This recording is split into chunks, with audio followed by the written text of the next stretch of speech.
오늘 본문은 바울이 새롭게 여행을 시작한 바울의 3차 전도 여행을 다루고 있습니다. 우리가 어제 살펴보았었던 그 본문에서 바울은 2차 전도 여행을 마치며 아굴라와 브리스길라 그 부부에게 에베소 교회를 맡겼는데 3차 전도 여행이 바로 그 에베소 교회에서부터 시작되는 것을 우리는 알 수 있습니다. 에베소는 항구 도시였고 아시아의 교통과 그 상업의 중심지였으며 아데미 신전이 있던 이교 문화의 중심지였습니다. 그런데 이곳에서도 요한의 세례를 알고 하나님을 따랐었던 그러한 사람들이 있었습니다. 본문 2절과 3절을 우리가 함께 읽어보겠습니다. 함께 읽습니다. 이르되 너희가 믿을 때에 성령을 받았느냐? 이르되 아니라 우리는 성령이 계심도 듣지 못하였노라. 바울이 이르되 그러면 너희가 무슨 세례를 받았느냐? 대답하되 요한의 세례니라. 아멘. 요한에게 세례를 받았다는 것, 이 말은 세례 요한의 제자다라는 이런 말인데, 그들은 요한에게 세례를 받긴 받았지만 이 성령에 대해서는 전혀 알지 못했습니다. 그런데 우리가 이 본문에서 주목해 보아야 하는 것은 바로 2절의 앞부분, 너희가 믿을 때에 성령을 받았느냐라는 이 부분입니다. 이 부분에 대한 잘못된 해석으로 인해서 많은 오해가 나타나서 한국 교회에도 적지 않은 어려움이 있었고 지금도 그렇기 때문입니다. 너희가 믿을 때에 성령을 받았느냐라는 부분을 너희가 믿은 후에 성령을 받았느냐라고 해석하기 때문에 이런 잘못된 해석으로 인해 믿은 다음에 성령 세례를 받아야 한다라고 말하는 사람들이 참 많이 있습니다.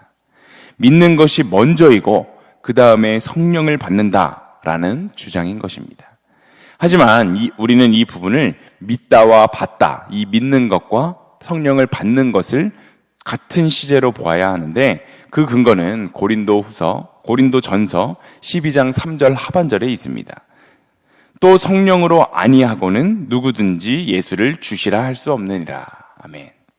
이 말은 희미하게 일지라도 그리스도를 나의 구주로서 받아들이고 믿고 고백할 수 있는 것은 사람의 의지나 깨달음으로 가능한 것이 아니라 전적으로 성령님께서 작용하셨기 때문에 가능하다라는 말인 것입니다. 즉 예수 그리스도를 주로 인정하고 영접한 사람은 이미 성령님께서 그 안에 있다라는 말이고 성령 세례를 받았다라는 것을 의미한다라는 것입니다. 그런데 오늘 본문에 등장하는 세례 요한의 제자들은 너희가 믿을 때에 성령을 받았느냐라는 이 바울의 물음에 우리는 성령이 계심도 듣지 못하였다라고 대답하고 있지 않습니까? 하지만 분명한 것은 세례 요한의 설교나 그 가르침에 성령에 대한 언급이 분명하게 있었다라는 사실입니다. 마태복음 3장 11절은 이렇게 이야기하는데, 나는 너희로 회개하게 하기 위하여 물로 세례를 베풀거니와 내 뒤에 오시는 이는 나보다 능력이 많으시니 나는 그의 신을 들기도 감당하지 못하겠노라. 그는 성령과 불로 너희에게 세례를 베푸실 것이요. 아멘. 이것은 세례 요한의 설교인데, 그는 분명히 나는 물로 세례를 베풀었지만 예수님은 성령과 불로 세례를 베푸실 것이다 라고 분명하게 이야기하고 있습니다. 그런데 왜 요한의 제자들이 사도 바울의 질문에 성령이라는 것은 들어보지도 못했다라고 말하고 있는 것일까요? 이것은 우리가 어제 살펴보았었던 그 아볼로라는 인물이 갖고 있었던 부족함과 비슷한 맥락으로 이해할 수 있습니다. 사도행전 18장에 등장했던 그 아볼로는 어렸을 적부터 알렉산드리아 학파의 학문을 배운 사람으로서 성경에 굉장히 능통한 자였고, 심지어 주의 도, 즉 메시아의 오시는 길을 사람들에게 가르치고 설명하던 자였습니다. 그런데 아굴라와 브리스길라 부부가 아볼로가 가르치는 그 자리에서 그가 설교하고 설명하는 이야기를 들었는데, 아볼로가 세례 요한까지만 알고 예수 그리스도의 성령 세례를 모르고 있었다라는 사실을 알게 되었지 않습니까? 그래서 아굴라와 브리스길라 부부는 아볼로에게 그 부활의 첫 열매가 되신 예수 그리스도, 즉 메시아가 이미 이미 이 땅에 오셔서 완성한 그 구원의 의미를 우리 삶의 한복판에 임하고 있음을 알려주었고, 그로 인해 아볼로의 부분적이었던 그 지식이 온전하여졌고 부요해져서 그가 전하는 그 복음에 더 강력한 힘이 생기게 된 것, 이것을 우리가 어제 살펴보게 되지 않았습니까? 이와 같이 오늘 에베소에서 사도 바울이 만났던 이 요한의 제자들도 이 그리스도에 대해서 알고 있긴 했지만 이미 그분을 통해 이루어진 그 구원의 역사, 오순절 마가의 다락방에 공개적으로 성령이 강림하셨던 이 사실을 전혀 모르고 있었다라는 것을 우리가 생각해야 합니다. 아볼로가 아굴라와 브리스길라 부부를 만나서 예수 그리스도와 구원의 역사에 대해서 온전하게 깨달을 수 있었던 것처럼 에베소에서 사도 바울이 만났었던 이 요한의 제자들도 그에 대한 새로운 깨달음을 얻을 수 있게 되었습니다. 본문 4절과 5절을 우리가 함께 읽어보겠습니다. 함께 읽습니다. 바울이 이르되 요한이 회개의 세례를 베풀며 백성에게 말하되 내 뒤에 오시는 이를 믿으라 하였으니 이는 곧 예수라 하거늘 그들이 듣고 주 예수의 이름으로 세례를 받으니. 아멘. 요한의 세례를 받고 부분적인 지식으로 신앙생활을 하고 있었던 그 사람들이 이제 구원의 주인인 예수 그리스도의 이름으로 세례를 받게 되는데, 이때부터 성령의 놀라운 역사가 나타나기 시작합니다. 이 성령의 역사는 예수를 믿는 것이 따로, 또 성령 세례가 따로이기 때문에 성령 세례 이후에 성령의 역사가 나타나지 않았냐라는 이 잘못된 해석을 하는 자들의 그 근거가 되는 본문이기도 한데, 우리는 이 본문을 이렇게 이해해서는 안 됩니다. 지금 이 사람들은 예루살렘으로부터 시작된 그 그리스도의 십자가의 죽음과 부활 사건을 통한 그리스도의 구원의 역사와 오순절 마가의 다락방 성령 강림의 역사를 전혀 모르고 있었던 사람들입니다.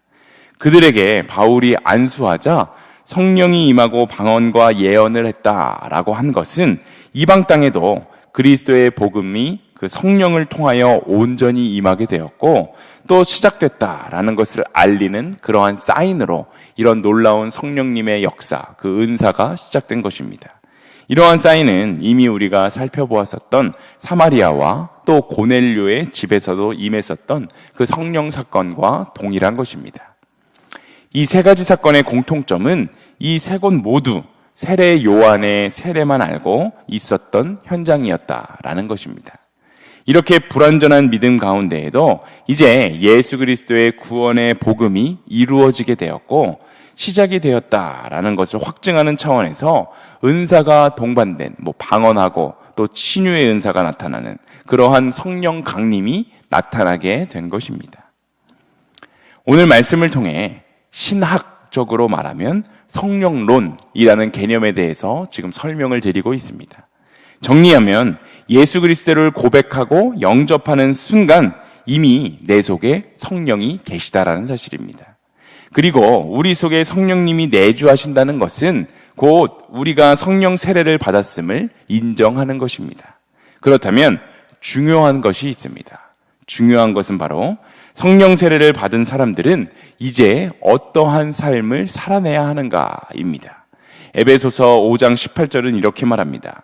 술 취하지 말라. 이는 방탕한 것이니 오직 성령으로 충만함을 받으라. 아멘. 믿는 사람들은 세례 다음의 단계인 충만, 이 충만이라는 단계로 나아가야 합니다. 세례는 일회적인 사건으로 끝나게 되고 말지만 충만은 우리 인생 가운데 계속하여 이루어져야 합니다. 교회 안에도 세례 요한의 제자들처럼 이 예배당 문턱을 수십 년 밟고 드나드는데 아직도 예수 그리스도와 성령에 대해 경험한 바가 없는 겉모양만 크리스찬인 사람들이 참 많이 있는 안타까운 현실입니다. 이것이 바로 오늘 본문에서 살펴본 요한의 제자들과 동일한 문제입니다. 학생이 공부를 열심히 해야지 라고 마음을 먹는 것과 공부를 실제로 잘하는 것, 이것은 완전히 다른 이야기입니다. 공부를 열심히 하고 싶다라는 마음을 아무리 수십 번, 수백 번 먹는다고 하더라도 그 마음만으로 절대로 공부를 잘하게 되지는 않기 때문입니다. 또 모태신앙을 가진 사람들 가운데 아직도 지식적인 한계에 붙잡혀서 예수 그리스도의 인격적인 경험이 없는 그러한 사람들도 참 많이 있습니다. 중직자들 가운데에도 성경 공부를 하다가 내가 이제야 예수님에 대해서 조금씩 알아가는 것 같습니다 라는 고백을 하는 사람들이 많은 교회에 넘쳐나고 있습니다. 설교를 통해 은혜를 받는 것도 너무너무 중요한 일이지만 은혜 받는 것과 함께 단편적으로 여기저기서 조금씩 알고 있는 그 신앙적인 지식들, 이 지식들을 내가 가진 그 신앙적 지식들을 정리하는 것도 너무 중요합니다. 어떤 목사님의 책에서 이러한 이야기를 보았습니다. 집에서 모처럼 쉬는 날 아내가 일거리를 잔뜩 들고 옵니다. 못 좀 박아달라, 선반 좀 달아달라, 빨랫줄 좀 걸어달라. 그러면 가정의 화평을 위해서 자다가도 일어나서 연장을 찾습니다. 선반을 달려고 망치를 찾는데 망치가 없습니다. 이래서 하나 사고 저래서 또 하나 사면서 분명히 우리 집에는 망치가 2-3 개가 있었는데 도무지 찾을 수가 없습니다. 그래서 찾느라 시간만 보낼 수 없어서 밖에 나가서 사람 머리만한 돌을 하나 집어다가 못질을 했습니다. 쾅쾅 두드려서 선반을 겨우겨우 달았습니다. 선반을 달기 위해 필요했던 망치는 사용하지 못했습니다. 집에 망치가 있다 한들 찾지 못해서 사용하지 못했다면 없는 것과 무엇이 다릅니까? 집 정리를 안 하니 이런 결과를 맺고 말았습니다. 우리도 설교 시간을 통해서 또 각종 성경 공부 훈련 시간 또 속회 등을 통해서 성경에 대해 보고 듣고 들은 것이 참 많이 있는데 이것들이 제대로 정리가 안 되어 있어서 정작 필요할 때는 사용할 수가 없는 그러한 실정이지 않습니까? 어디 들어있는지도 모르고 언제 써야 할지도 모릅니다. 요한의 제자들이 갖고 있었던 신앙의 수준은 언제나 그리스도를 기다리고 그리스도가 오실 때를 준비하는 것에 그쳐 있었는데 그들은 말씀을 알았지만 제대로 전체를 알지 못했기 때문이었습니다. 그런데 바울을 통해 그들이 말씀을 배우게 될 때 성령님께서 그들에게 지혜를 부어주셔서 이미 예수 그리스도께서 구원을 위해서 십자가에서 죽으셨고 부활의 첫 열매가 되었음을 알게 되었을 뿐만이 아니라 그들에게 깊은 깨달음으로 그 사실이 믿어지는 놀라운 결과가 있었습니다. 우리의 삶도 마찬가지입니다. 요한의 제자들이 갖고 있던 그 신앙 수준을 벗어나서 이제는 성령님이 내 안에 살아 생명을 얻는 것에 만족하는 것이 아니라 성령의 권능을 세상 가운데 바라는 삶을 살게 해달라고 우리는 기도해야 할 것입니다. 생명만 있고 능력이 없다면 아무것도 할 수 없는 갓난아기와 같기 때문에 그리스도인으로서 능력 있는 삶을 살기 위해서는 성령께서 주시는 능력을 구하며 성령 충만한 삶을 위해 하나님의 말씀을 읽는 일에 최선을 다하고 또 묵상하는 일에 최선을 다해서 우리의 성령 충만한 모습을 통해 우리의 가족들과 우리의 이웃들과 나의 삶의 현장에서 만나게 되는 많은 사람들이 정말 선한 영향력을 그들에게 끼칠 수 있는 우리 일신교회 성도님들 한 분 한 분이 다 되시기를 간절히 소망합니다.